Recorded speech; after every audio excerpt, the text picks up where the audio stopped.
الرجیم بسم اللہ الرحمن الرحیم بالحق انزلناه وبالحق نزل سبحانك لا علم لنا الا ما علمتنا انك انت العليم الحكيم رب اشرح لي صدري ويسر لي امري واحلل عقدة من لساني يفقهوا قولي رب زدني علما۔ قرآن مجید اللہ تبارک و تعالیٰ کی آخری کتاب ہے کہ جس کے ذریعے سے انسان اللہ تک پہنچ سکتا ہے، اللہ کی قربت حاصل کر سکتا ہے، اللہ کا قریبی بندہ بن سکتا ہے۔ جو لوگ دہریہ ہوتے ہیں، دہریہ مطلب بددین یا بے دین ہوتے ہیں، جس کا دین و ایمان سے کوئی رشتہ ناتا نہیں ہوتا، یہ لوگ چاہتے ہیں کہ اللہ سے اللہ کے بندوں کا رشتہ استوار نہ ہو، تو کس طریقے سے اللہ سے دور رکھا جائے، اس کے لیے مختلف قسم کی سازشیں کرتے رہتے ہیں اور بے شمار ہتھ کنڈے استعمال کرتے ہیں۔ اللہ تک پہنچنے کا سب سے اہم ذریعہ چونکہ قرآن مجید ہے، تو قرآن کے بارے میں اس طرح سے بدگمانی پھیلا دی جائے کہ جس کے نتیجے میں انسان قرآن سے بدگمان ہو جائے اور قرآن سے دور ہو جائے، اور جب انسان قرآن سے دور ہوگا تو قرآن کے نازل کرنے والا اللہ سے بھی دور ہو جائے گا۔ اسی مناسبت سے عالمی پیمانے پر یہ فتنہ سامانی ہو رہی ہے اور یہ سازشوں کا دور چل رہا ہے کہ جس کے ذریعے قرآن سے دور کر دیا جائے۔ اس میں ایک اہم اعتراض یہ ہوتا ہے کہ اللہ تبارک و تعالیٰ نے قرآن کو اتارا ضرور ہے، لیکن محمد صلی اللہ علیہ وسلم تک قرآن صحیح سالم پہنچا نہیں ہے۔ اس میں خرد برد کر دیا گیا، اس میں آمیزش اور ملاوٹ کر دی گئی، بعد میں اس میں ترمیم بھی ہوئی ہے، اور پھر جب ترمیم شروع دور میں ہو چکی ہے تو بعد میں بھی ترمیم کی جا سکتی ہے۔ اس طرح کے فتنے پھیلائے جاتے ہیں۔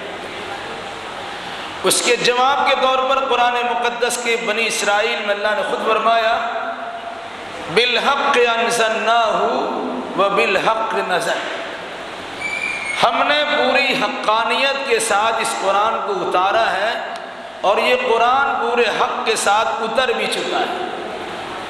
ہم نے اتارا حق کے ساتھ اور قرآن اتر گئی حق کے ساتھ، یہ کہنے کی ضرورت کیوں پیش آئی؟ اس کی وجہ ہی بتائی جاتی ہے کہ لوگوں کو کلام الہی کے بارے میں شک و شبہ اگر نہ بھی ہو تو یہ شک ضرور ڈالا جا سکتا ہے کہ اللہ کی زبان سے یہ کلام تو نکلا ہے، جبریل امین کو اللہ نے عطا تو کیا ہے، لیکن جبریل نے یا تو اس میں ملا دیا ہے یا جبریل سے چھینا چھپٹی کر کے اس میں کسی قسم کی آمیزش کر دی گئی ہے، اور محمد صلی اللہ علیہ وسلم تک پورا اچھا سے اترنا چاہیے، اس طرح نہیں اتر سکا۔ تو قرآن نے اس کی تردید کرتے ہوئے کہا بالحق انزلناہ، ہم نے حق کے ساتھ اسے اتارا ہے، وبالحق نزل، اور یہ حق کے ساتھ اتر بھی گیا ہے۔ جیسا میرے پاس تھا ویسے ہی جبریل تک پہنچا، اور جبریل نے ویسے محمد الرسول اللہ صلی اللہ علیہ وسلم تک پہنچا دیا۔ پھر اس کی بات جب قرآن مجید اللہ کے نبی صلی اللہ علیہ وسلم تک پہنچ گیا، یہ بات اس سے پہلے آ چکی ہے کہ سب سے پہلا حافظ قرآن محمد الرسول اللہ صلی اللہ علیہ وسلم ہے، جنہوں نے قرآن کو حفظ کیا۔ ان کو لکھنا پڑھنا آتا نہیں تھا، تو جو ان کے دل و دماغ میں ڈالا گیا، جو جبریل نے آگے پڑھایا، اپنی زبان سے انہوں نے ادا کیا، اور اللہ کے نبی صلی اللہ علیہ وسلم نے انہیں پڑھا۔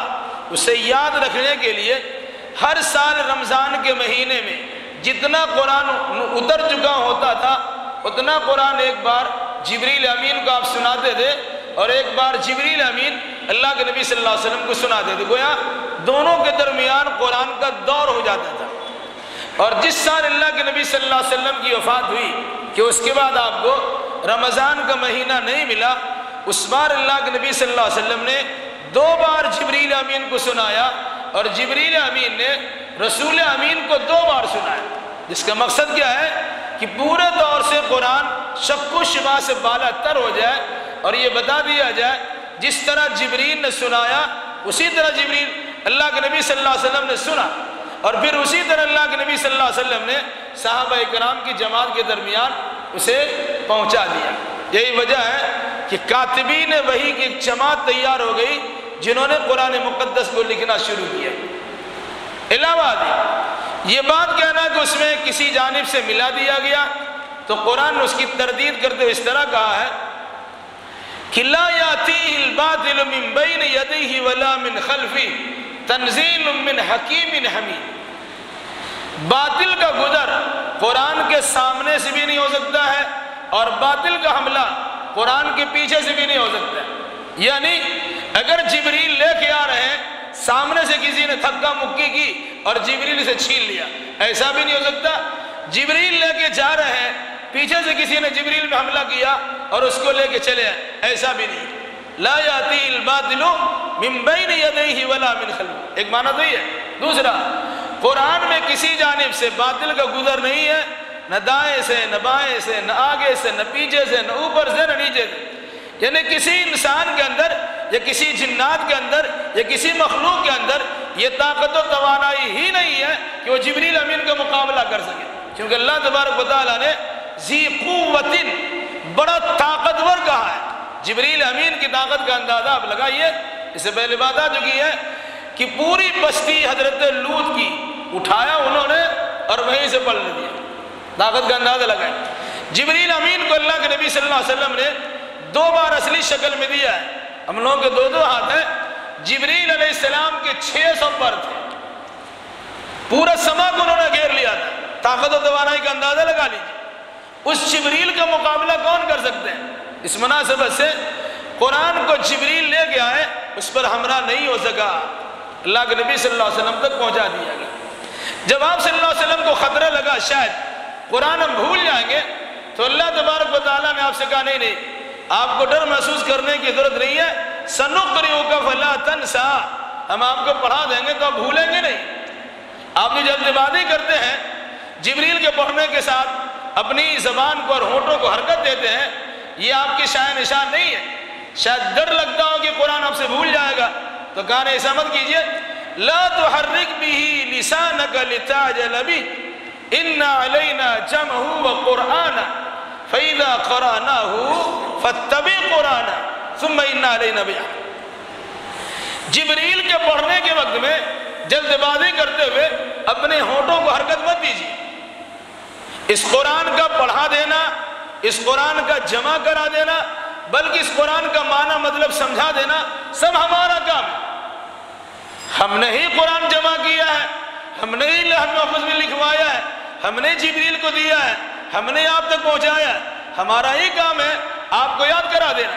آپ جب تک ہیں، اگر آپ دنیا سے چلے بھی جائیں گے تو قرآن کی حفاظت قیامت تک کہ ہم کریں گے اور کرتے ہی رہیں گے، کیونکہ ہم نے قرآن کو اتارا ہے۔ اِنَّا نَحْنُ نَزَّلْنَا الذِّكْرَ وَإِنَّا لَهُ لَحَافِظُونَ۔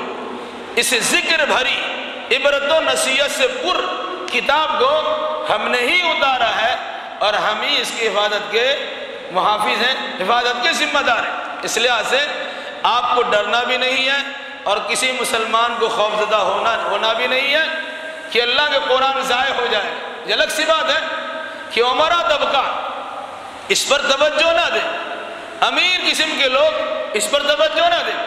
اللہ تبارک و تعالیٰ نے اس کے لیے غریبوں کو چنا ہے۔ غریب کے بچے آپ کے زکوٰۃ و صدقات اور خیرات و تبرعات کھا کر اللہ کے کلام کو سینے میں جمع کرتے ہیں۔ قرآن مقدس نے کہا بل هو آیات بینات فی صدور الذین اوتوا العلم، بلکہ یہ کھلی ہوئی آیتیں ہیں جو اہل علم کے سینے میں محفوظ ہیں۔ ایک جانب قرآن لوح محفوظ میں محفوظ ہے، دوسرا جانب قرآن کتابی شکل میں محفوظ ہے، اور تیسری جانب قرآن حافظوں کے سینے میں محفوظ ہے۔ تو قرآن نے کہا ہم اس طرح حفاظت میں ہیں، اللہ نے میری حفاظت کی ہے۔ اب دنیا والے میرے خلاف جتنا بھی ہردہ سرائی کریں، جتنا بھی بکواس کریں، اس کے دماغ کا دیوالیہ پن کی علامت ہے۔ وہ پاگل احمق بیوقوف ہے جو قرآن مقدس جیسی کتاب کے بارے میں شکوک و شبہات کا اظہار کرے اور اس کی آیتوں کو نکالنے یا اس کی تعلیمات پر پابندی لگانے کے بکواس کرے۔ یہ در حقیقت ایسے انسان احمق اور بیوقوف ہے۔ ان کا جواب یہی ہے کہ تم نکالتے رہ جاؤ، مدارس اسلامیہ میں حافظوں کی کھیپ اور کھیپ تیار ہوتی چلے. یہ اللہ تبارک و تعالیٰ نے قرآن مقدس کے لیے اعجاز ہے بنایا ہے، اسے معجزہ بنایا. ہمیں قرآن کی حفاظت سے متعلق خود بھی محتاط ہونا چاہیے، ہمیں بھی یاد کرنا چاہیے، اپنے بچوں کو یاد کرانا چاہیے، اور دوسرے افراد کو بھی قرآن کے حفظ کے لیے راستہ ہموار کرنا چاہیے. اللہ ہمیں اور آپ کو اور جملہ مسلمانوں کو کتاب و سنت کی روشنی میں عقیدہ اعمال بجا لانے کی توفیق مرحمت فرمائے. السلام علیکم ورحمۃ اللہ وبرکاتہ.